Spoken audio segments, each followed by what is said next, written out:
Bienvenidas y bienvenidos. Te saluda la maestra Doraluz Martínez López y el maestro Juan David González de Paz de la asignatura de Ciencias Químicas. Recuerda que una de las limitaciones al tratar de medir la materia mediante nuestros sentidos es que los datos obtenidos no son confiables, ya que dependen de la capacidad de percepción de las personas. ¿Qué instrumentos utilizamos para medir las propiedades intensivas de la materia? Vamos, te invitamos a descubrirlo. El propósito de esta sesión es medir las propiedades intensivas de algunas sustancias de uso cotidiano a través de la experimentación. Es momento de sacar tu libreta de Ciencias Químicas para que escribas el reporte de práctica de los experimentos que se desarrollarán a continuación. Tu reporte debe contener los siguientes datos. Observemos. Reporte de la práctica. Nombre de la práctica. Propósito. Conocimientos previos. Explicación. Materiales y sustancias. Instrumentos, unidades de medición, procedimiento, incluir tratamiento de desechos, hipótesis, conclusión y fuentes de información. Invita a algún familiar para que juntos llenen el reporte de práctica durante cada experimento. Finalmente, reflexionaremos sobre lo aprendido respondiendo a las siguientes preguntas. ¿Qué pasó? ¿Qué sentí? ¿Qué aprendí? ¿Qué me falta por aprender? Las dudas, inquietudes o dificultades que surjan al resolver los planteamientos en este programa los puedes disipar consultando tu libro de texto de Ciencias Químicas en el tema 2 del bloque 1. Los materiales que vamos a utilizar en esta sesión y con los que cuentas en casa son los siguientes. 270 mililitros de aceite comestible de reuso, 2 mililitros de miel, 22 mililitros de detergente líquido, 2 mililitros de alcohol, 590 mililitros de agua, 120 gramos de sal, 3 vasos transparentes graduados en centímetro, 2 vasos transparentes del mismo tamaño, 3 piedras de 1 gramo cada una o canicas de la misma medida, botella transparente, cronómetro o un reloj, cinta adhesiva, regla, bolígrafo, bitácora científica, tu libro de texto de Ciencias Químicas, recipiente de plástico con tapa de 1 litro para tratamiento de desechos. Importante, no repitas experimentos donde se utiliza fuego termómetro, ya que los materiales que se usan en un laboratorio están especialmente diseñados para soportar altas temperaturas de ebullición y fusión. Los vasos y termómetros clínicos que tenemos en casa no cumplen con esas características. Si se utilizan por error, pueden provocar accidentes. Identifica siempre las sustancias con las que estás trabajando, etiquetándolas con su nombre. Investiga acerca de su adecuado uso y manejo y, si es necesario, coloca un pictograma que nos permita tomar las medidas de seguridad pertinentes. ¿Sabías que 1 mililitro de aceite de cocina que se arroja al agua contamina 1000 litros? Dispón de un recipiente de plástico con tapa y etiquétalo como aceite de desecho. Y cuando éste se haya llenado, entrega al responsable de la recolección de basura para continuar con el tratamiento adecuado de desechos. Hoy conocerás cómo se pueden medir algunas propiedades intensivas de la materia y te darás cuenta de que están presentes en nuestra vida cotidiana. Reflexionemos sobre cómo aplicar este conocimiento a tu contexto inmediato. Analicemos la siguiente presentación. ¿Cómo funciona una salinera? Para extraer la sal de la salinera se canaliza el agua del océano en balsas planas de poca profundidad. Esperan a que la luz solar evapore el agua y que el viento cristalice la sal de cloruro de sodio mezclada con otras sales. La obtención del cloruro de sodio, conocido como sal de mesa, implica separarlo de otras sustancias, aprovechando las propiedades que la diferencian del resto. ¿Sabías que por cada 1000 mililitros de agua hay 35 gramos de sales disueltas y que de estos 35 gramos el 80% corresponde al cloruro de sodio, también conocido como sal de mesa? Según el proyecto de norma oficial mexicana SAGARPA 2018, la sal de mar debe cumplir con las siguientes características sensoriales.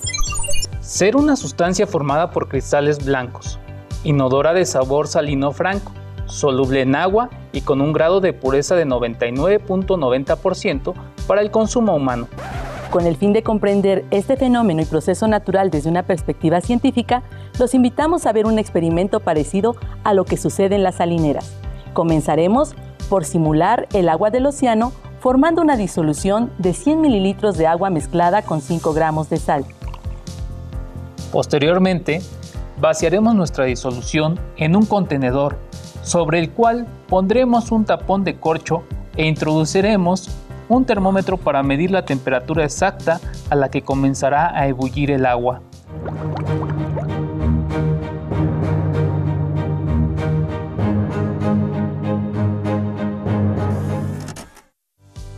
¿Por qué es importante medir las propiedades intensivas? ¿Qué propiedades se aprovechan en el funcionamiento de un instrumento adecuado para medir la temperatura de ebullición, la temperatura de fusión, viscosidad, densidad y solubilidad? Las propiedades intensivas, como la dilatación y la contracción térmica, son dos propiedades que se han aprovechado para construir instrumentos de medición llamados termómetros. Los termómetros se clasifican de acuerdo con su uso. Clínicos. Tienen un rango de medición de temperatura de 35 a 40 grados Celsius. Ambientales. Consideran un rango de menos 30 a 50 grados Celsius. Laboratorio. Miden un rango de menos 20 a 400 grados Celsius. Su funcionamiento se basa en la dilatación y la contracción térmica, las cuales son directamente proporcionales, pues se encuentran calibrados al incremento o disminución de la temperatura. En México, los termómetros tienen una escala graduada en grados Celsius. En esta escala, 0 Celsius es la temperatura a la cual se congela el agua y 100 grados Celsius es la temperatura a la cual hierve cuando se encuentra a nivel del mar. Los equipos que se utilizan a nivel industrial para medir el punto de fusión se basan en el cambio de estado sólido al estado líquido, registrando la temperatura a la que sucede dicho cambio. Estos equipos utilizan un termómetro unido a la base de un platillo de metal, sobre la cual se coloca la muestra a analizar, y sobre esta un lente de aumento, que permite fácilmente observar el cambio de estado y el registro de la temperatura. Es momento de iniciar con los experimentos. Recuerda hacer el registro de tu reporte de práctica. Con este experimento demostraremos que la viscosidad es la resistencia de un líquido a fluir. ¡Vamos a experimentar! Necesitamos 3 recipientes transparentes con tapa del mismo tamaño, graduados centímetro a centímetro, desde la base hasta la superficie. Colocaremos una piedra o una canica de la misma masa en cada uno de los contenedores. Etiquetamos los recipientes con los nombres de las sustancias que van a contener e introducimos en cada uno la sustancia con la que fue etiquetado hasta su total capacidad. Aceite comestible de reuso, detergente líquido, agua, base para soportar los recipientes con tapa. Colocamos una cinta adhesiva por encima de los recipientes con tapa y antes de voltear nuestros recipientes, reflexionemos. ¿En qué recipiente crees que llegará la piedra al fondo más rápidamente? Presenciaremos esta carrera durante 1 minuto. Registra tus resultados en una tabla como la que se muestra a continuación. Sustancia, aceite, detergente líquido y agua. Tiempo en segundos.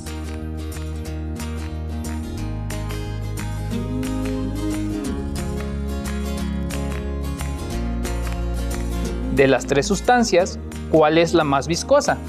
Argumenta tu respuesta. Correcto. En este caso, el detergente es la sustancia más viscosa porque la canica tardó más tiempo en llegar al fondo del recipiente. Sus resultados confirman o rechazan la hipótesis. A nivel industrial, para obtener medidas exactas de viscosidad, se utiliza un viscosímetro, en el que se manejan unidades como el pascal por segundo, considerada dentro del Sistema Internacional de Unidades. Aunque medir es un acto que solemos realizar con frecuencia en la vida cotidiana, pocas veces reconocemos su importancia durante la experimentación, por lo que cabe destacar que, en el campo de la ciencia, es gracias a esta que hemos podido conocer y describir las propiedades de la materia con base en sus diferencias. Expresar y graficar los resultados experimentales durante el trabajo científico implica aislar, reproducir el fenómeno de estudio bajo condiciones controladas y es este proceso el que nos permite recabar datos valiosos para ser analizados, interpretados y poner a prueba las hipótesis planteadas. Cabe destacar que en el mundo de la ciencia no está permitido plantear una hipótesis sin antes haber realizado una investigación bibliográfica sobre el fenómeno a investigar. No obstante, hemos diseñado esta sesión incitándote a que te atrevas a plantear predicciones de lo que va a suceder durante cada experimento y registres tus hipótesis, a fin de que si te equivocas, te motives a investigar el por qué. Recuerda que el conocimiento científico tiene un carácter tentativo, es decir, que nada es definitivo, pues este avanza al mismo ritmo que progresa la tecnología y la sociedad. Avancemos juntos.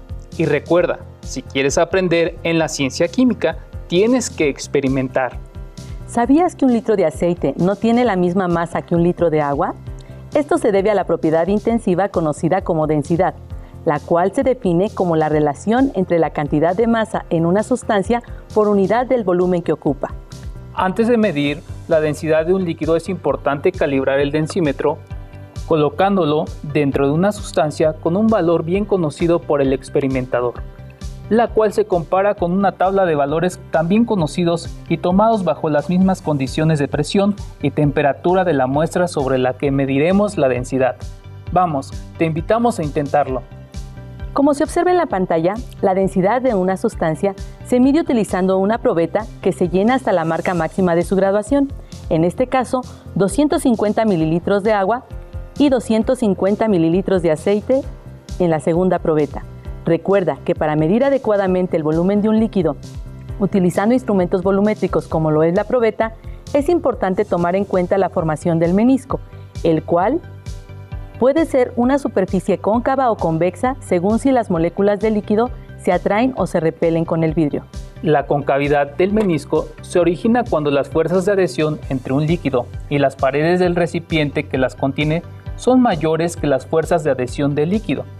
La convexidad del menisco se da cuando las fuerzas de cohesión del líquido son mayores que las de adhesión.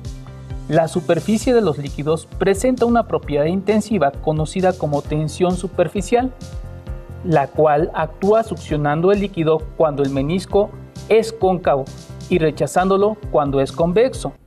Cualquier material que ingrese al líquido debe vencer esta fuerza o tensión. Para realizar la lectura del líquido en la probeta, esta debe estar colocada en una superficie plana y al medirla debe coincidir la curva que se forma en el líquido en la parte central con el aforo o graduación de la probeta. Una vez que tenemos la medida correcta del volumen, mediremos la densidad, para lo cual se introduce el densímetro verticalmente con cuidado dentro del líquido y esperamos hasta que flote libre y verticalmente. Posteriormente se observa en la escala graduada su nivel de hundimiento en el líquido. Esa es la lectura de la medida de densidad relativa del líquido. La densidad de ambas sustancias se muestra en la siguiente tabla. Para el aceite 0.84 gramos sobre centímetro cúbico y para el agua 1 gramo sobre centímetro cúbico. Al comparar el valor de densidad de ambas sustancias, podemos comprender que por sus diferencias de densidad, estos dos líquidos son imisibles entre sí y podemos decir que la posición que adoptan cuando ambos se juntan se le conoce como densidad relativa. Observaremos un ejemplo. Necesitamos una botella transparente con una cinta adhesiva dividida en 3 partes, pegada en la parte de atrás. Utilizaremos las siguientes sustancias: alcohol, miel y aceite. ¿Te atreverías a predecir de manera ascendente la densidad de las sustancias? Te sugerimos utilizar la siguiente tabla. ¡Anímate! ¡Tú puedes! Registra tu hipótesis en el reporte de práctica. Colocaremos las sustancias en la botella, vertiéndolas en el orden de mayor a menor densidad. Revisemos si lo has ordenado correctamente de acuerdo con sus densidades. Muy bien, la densidad de una sustancia varía con la temperatura y también si se disuelve en ella otra sustancia. De ahí que el orden en el que las vertimos en la botella es importante para mantenerlas separadas. Es sorprendente cómo estas sustancias no se mezclan. La densidad es sin duda una propiedad que se puede aprovechar para separar las sustancias de una mezcla. ¿Sabes qué tipo de mezcla es la torre de fluidos? Este es un tema que revisaremos en las próximas sesiones. Para medir la solubilidad de las sustancias se utilizan curvas de solubilidad, las cuales son representaciones de la solubilidad de una sustancia en función de la temperatura. Vemos que de acuerdo con el plano cartesiano, en el eje de las X se encuentra la temperatura y en el eje de las Y se encuentra el coeficiente de solubilidad expresado en gramos de soluto disueltos en 100 gramos de agua.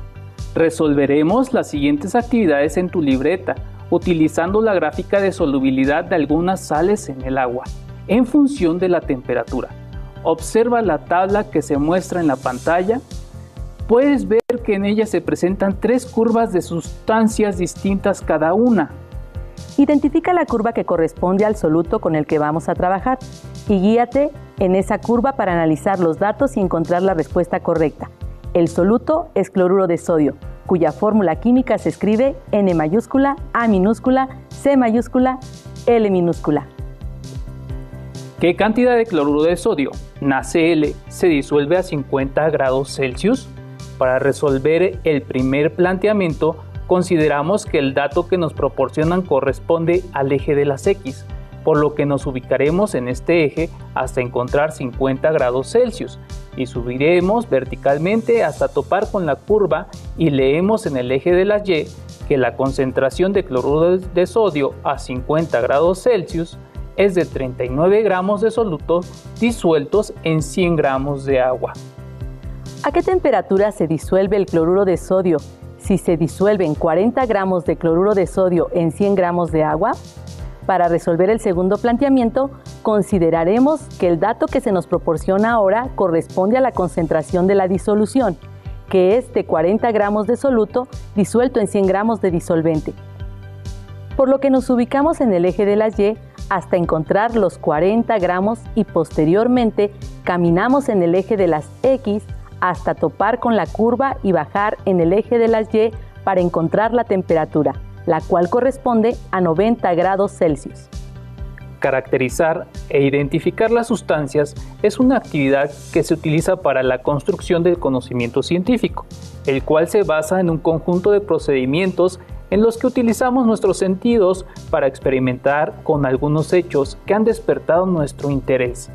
La experimentación que llevamos a cabo durante esta sesión partió del hecho de demostrar cómo es que los instrumentos de medición amplían la capacidad de percepción de nuestros sentidos, y es que a partir de estos hemos podido identificar y medir las propiedades intensivas, temperatura de fusión y de ebullición, viscosidad, densidad, solubilidad, todas ellas independientes de la cantidad de materia. Ahora que has aprendido a medir las propiedades intensivas de la materia, podemos concluir que efectivamente estas no dependen de la cantidad de materia y que su medición nos ayuda a identificarlas, pues un material puede tener cualquier magnitud de masa y volumen, pero solo una y específica magnitud de densidad, viscosidad, solubilidad, temperatura de ebullición y de fusión. Los instrumentos de medición son herramientas útiles y efectivas para poder cuantificar las propiedades de los materiales. Recordemos que para cada propiedad se emplea un instrumento de medición específico, con excepción de las temperaturas de fusión y ebullición. Estas se miden con el termómetro de laboratorio. Entre otras propiedades, vimos que la viscosidad de un líquido es su resistencia para fluir y en el Sistema Internacional de Unidades se expresa en pascal por segundo. Se mide con el instrumento llamado viscosímetro. Si deseas ampliar tus conocimientos científicos, puedes consultar en tu libro de texto o en la página de Conalitec.